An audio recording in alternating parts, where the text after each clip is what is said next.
Sincèrement, je ne suis pas un amateur de boxe. Toutefois, j'aime bien ce sport. Pour moi, c'est un sport d'action. C'est pas uniquement un sport d'action, c'est un sport également de stratégie. Pourquoi je vous parle de stratégie? Parce que la stratégie est la façon pour gagner un match de boxe. Tandis que la formation, la préparation et la technique sont les objectifs. La boxe est aussi considérée comme un art. En parlant de boxe, justement, le 22 février 2020, j'avais parlé à un amateur de boxe de mon église. Son nom est Prince. Je lui ai dit que j'allais regarder le match de boxe entre Tyson Fury et Deontay Wilder. Je lui ai dit que j'allais m'arranger pour regarder ce match chez un de mes frères. Pourquoi? Parce que je n'avais pas la chaîne de télévision pour regarder le match. Et lui, de me dire quelque chose qui m'a surpris, il m'a dit qu'il va regarder le match avec sa femme. Moi, je ne savais pas que sa femme aimait ça, là. La mienne, oubliez ça, hein? Oubliez ça. Bref, je n'ai pas pu écouter le match, j'avais des imprévus. Et finalement, j'ai su qui était le gagnant par le biais des nouvelles, etc. sur Internet. Il s'avérait que c'était Tyson Fury qui était le grand gagnant et par ailleurs qui est un chrétien. Mais j'étais curieux de savoir comment il a fait pour gagner. J'ai écouté le match de boxe en reprise sur Internet et c'était un excellent match. C'était un excellent match. C'était à la fois très spectaculaire et technique. Sincèrement, c'était un beau combat.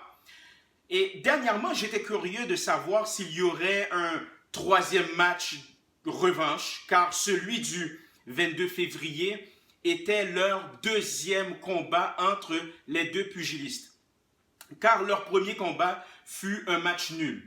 Donc, bon, j'ai voulu savoir s'il y aurait un autre match à l'avenir.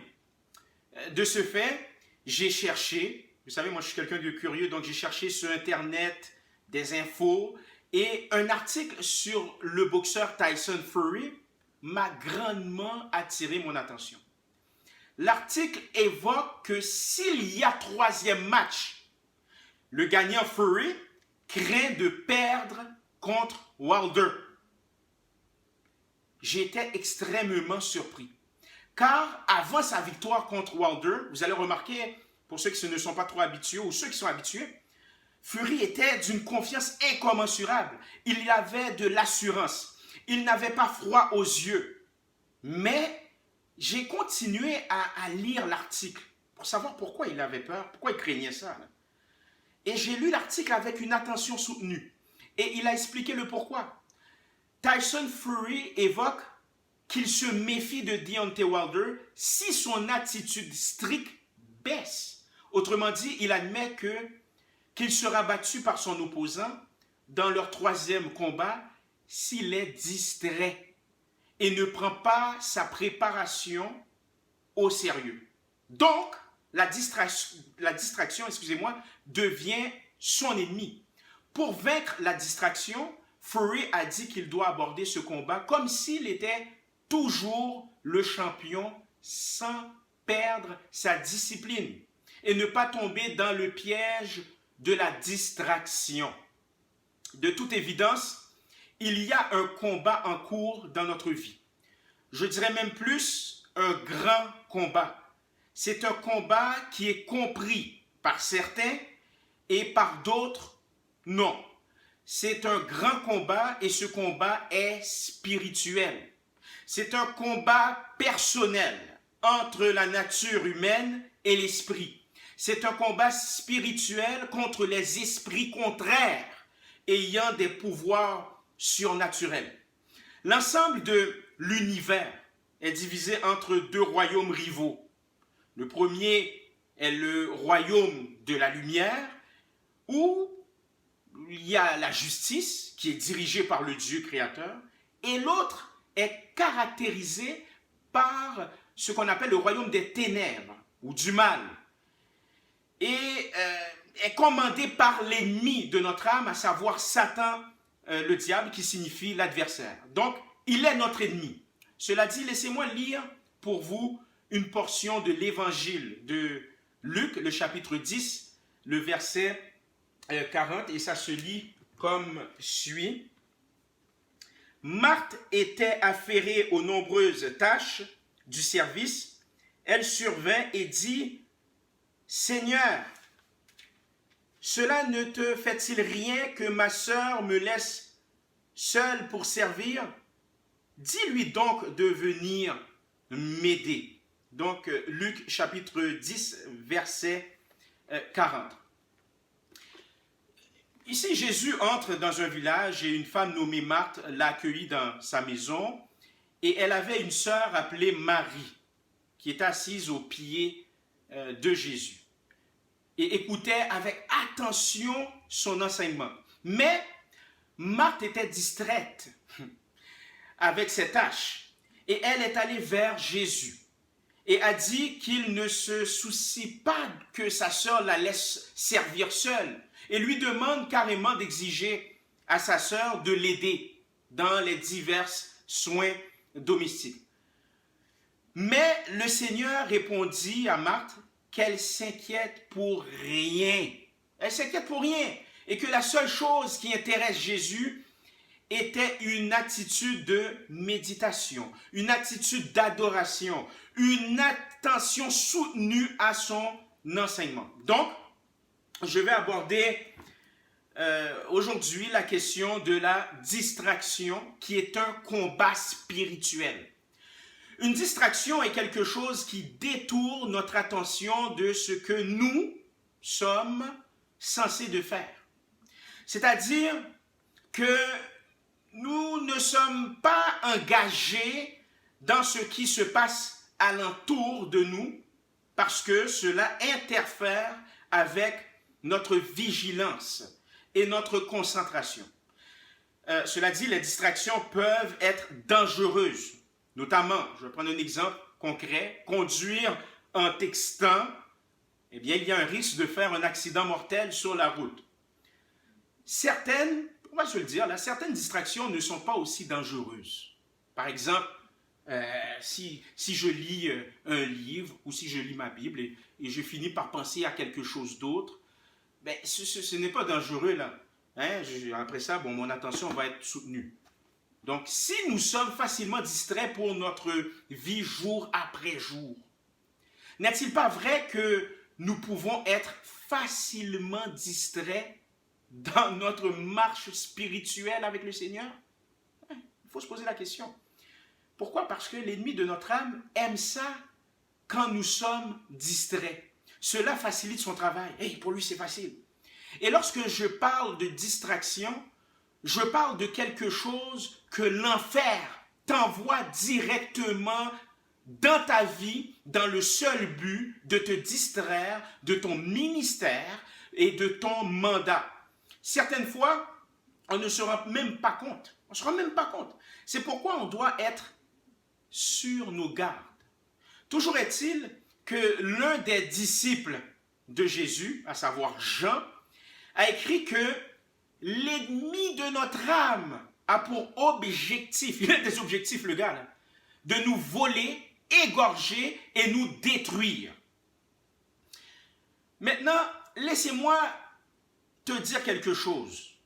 Si l'ennemi ne peut pas t'égorger ou détruire dans ta démarche spirituelle avec Dieu, il fera certainement de son mieux pour voler ta concentration.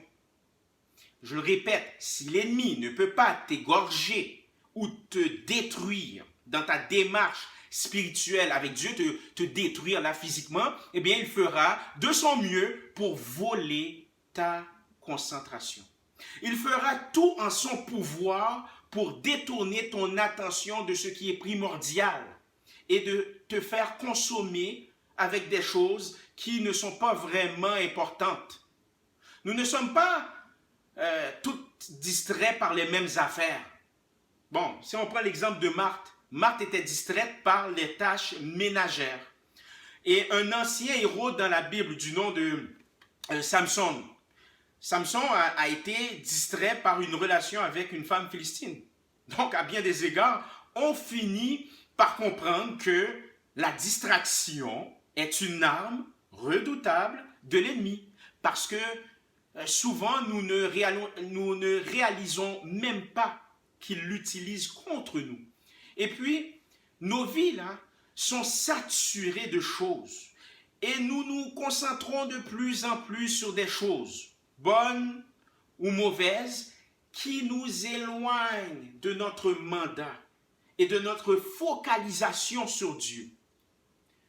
Et qui entraînera certainement une confusion dans notre vie. Lorsqu'on est distrait, là, spirituellement, on est confus parce que nos regards n'étaient pas focalisés sur Jésus, mais nous étions focalisés sur autre chose. Vous savez quoi?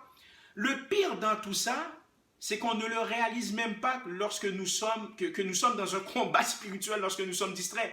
Ce n'est pas sans raison que j'ai pris l'exemple du boxeur Tyson Fury. Il sait fort bien, il l'a dit, il sait fort bien que s'il advenait qu'il y ait un match revanche contre son opposant et qu'il désire la victoire, il devra se concentrer et éviter la distraction. Écoutez, il est clairement raconté par les auteurs bibliques que le diable a subi une blessure mortelle lorsque Jésus est mort à la croix pour nos péchés et lorsqu'il est venu nous sauver littéralement, nous sauver éternellement. Mais l'ennemi n'est pas encore mort. Donc, comme l'a si bien dit le disciple de Jésus du nom de Pierre, l'ennemi de notre âme reste dangereux et nous devons rester vigilants contre ses plans parce que, qu'est-ce qu'il fait? Il rôde autour comme un lion cherchant quelqu'un à dévorer. L'ennemi, pour nous distraire, va se servir d'une chose qu'on poursuit plus que Dieu, qui est plus important que le Seigneur, telle que l'idolâtrie. Rappelez-vous, l'idolâtrie, c'est une chose bonne ou mauvaise qui peut devenir quelque chose de central dans notre vie. Mais il faut savoir que le Seigneur a quelque chose de meilleur pour nos vies. Ce que Dieu a prévu pour nous va au-delà de nos aspirations personnelles. Parce que ces aspirations deviennent nos aspirations. Donc l'ennemi va également se servir des personnes pour nous distraire, notamment que ce soit des relations ou bien essayer à tout prix de plaire aux gens, etc. Cela dit, nous sommes appelés à aimer notre prochain. Nous sommes appelés à aimer notre prochain. Mais malgré cela, parfois, l'ennemi de notre âme va envoyer des gens dans nos vies pour nous détourner, pour détourner notre attention de la volonté de Dieu pour nos vies. Carrément. Un autre élément qui est loin d'être négligeable, eh bien, l'ennemi, pour nous distraire, va se servir des difficultés de la vie. Pour être très honnête, tant et aussi longtemps que nous sommes sur cette terre, que nous vivrons sur cette terre, nous allons rencontrer des difficultés. Ce n'est pas Alice au pays des merveilles. Là. Bon, même Alice, qui est au pays des merveilles, a eu des problèmes. Bon, ça c'est une autre histoire, là. C'est une autre histoire. Mais, ok, trêve de plaisanterie. Mais, c'est ça. La vie est remplie de difficultés. Il y a des difficultés très difficiles dans notre vie. Mais il y a de ces difficultés qui sont envoyées par l'ennemi uniquement pour nous distraire. Mais il faut discerner ça avec l'aide de l'Esprit de Dieu. Ça prend l'Esprit de Dieu pour comprendre que nous sommes certaines fois dans un piège. Qu'on le veuille ou pas, nous sommes dans une guerre spirituelle. Je tiens à nous rappeler l'exemple du boxeur qui a gagné le match au mois de février dernier. Il devait mentalement savoir qu'il a déjà gagné le combat et prendre les dispositions pour gagner le prochain combat, s'il y a lieu. Eh bien, il en va de même pour nous. Et une des façons pour gagner ce combat spirituel, qu'est la distraction spirituelle, la distraction, il faut prendre conscience de notre identité en Jésus-Christ. Si d'aventure tu ne connais pas Jésus-Christ ou tu ne l'as pas accepté réellement, je t'invite à croire en lui et lui faire confiance dans ta vie. Ainsi, ton identité est désormais en lui. Et en termes de combat spirituel, ton identité est liée à la victoire de Jésus, en ce sens que la croix dans laquelle Jésus est mort à notre place a été un coup, ou du moins le coup final définitif qui a scellé le sort du diable, l'ennemi de notre âme. Maintenant, quand Jésus est mort sur la croix, un cataclysmique chose est arrivée soudainement. Satan était profondément et complètement vaincu. Ah oui, complètement vaincu. Il a été battu au-delà de tout espoir de liberté. Et il le sait fort bien. Il le sait fort bien. On pourrait se demander, oui, mais si Satan est vaincu, comment se fait-il que j'ai des attaques spirituelles jusqu'à présent? Pourquoi y a-t-il des problèmes que je ne peux pas surmonter et les défis que je ne peux pas relever? Si cet ennemi a été si profondément vaincu, pourquoi est-il si puissant? Eh bien, moi de te dire que Satan est vaincu, c'est tout.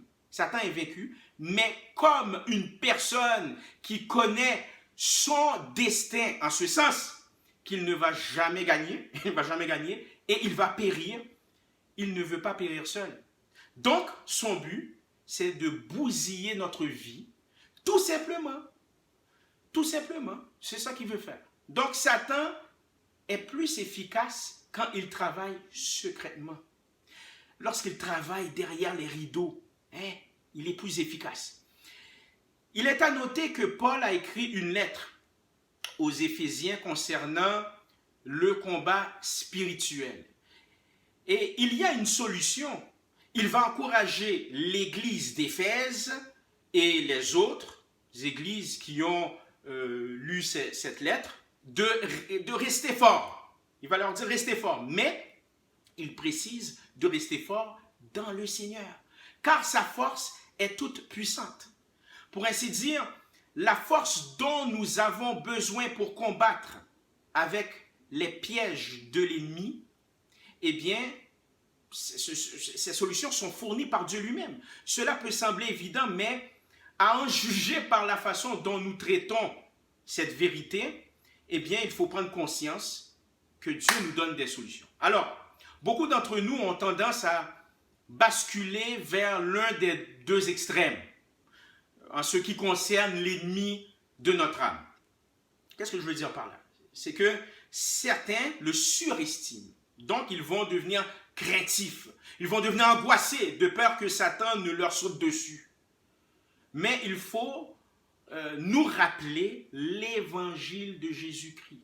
Par ailleurs, Jean, le disciple de Jésus, a écrit dans sa lettre, « Celui qui est en vous là, est plus grand que celui qui est dans le monde. » Maintenant, d'autres sous-estiment l'ennemi.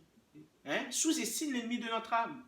Oui, Satan est un ennemi vaincu, mais même s'il n'est rien qu'un condamné à perpétuité, en son attente de son exécution, il n'est pas sage de faire preuve de désinvolture. Ah, c'est pas grave, là, il n'y a pas de piège.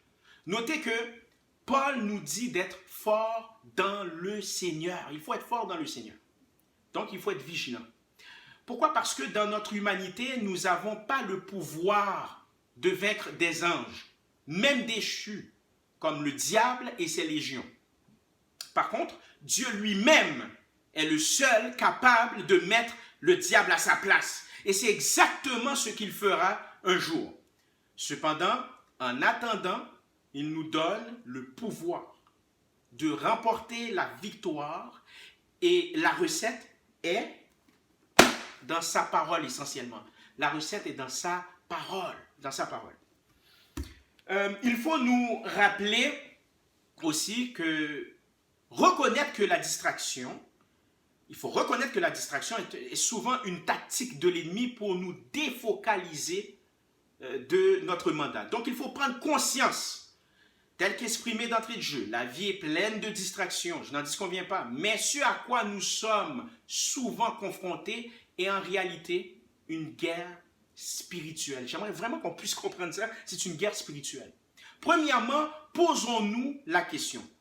Quelles sont les distractions que nous avons remarquées dans notre vie?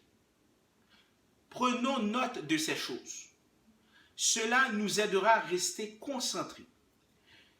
Et prenons aussi autorité et prions et demandons à Dieu de nous aider à rester concentrés sur sa volonté pour notre vie. Très important de le faire. Deuxièmement, la parole de Dieu, la Bible, est notre principale arme spirituelle. Ne laissons rien nous distraire de notre étude personnelle biblique et de notre dévotion personnelle. Non. Demandons l'aide au Saint-Esprit de nous aider.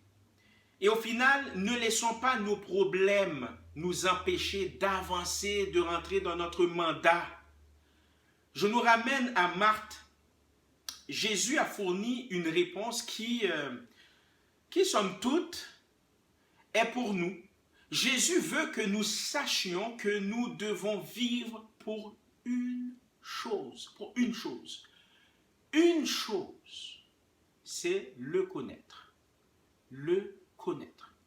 Le connaître profondément alimente notre foi. Le connaître profondément alimente notre confiance en lui et nous aidera à rester focalisés sur lui. Donc, pour vaincre la distraction, nous devons tenir compte de tous ces éléments en soi et demander l'aide au Seigneur de nous aider à vaincre la distraction, à vaincre ce combat spirituel. Et vous savez quoi? Nous allons gagner ce combat.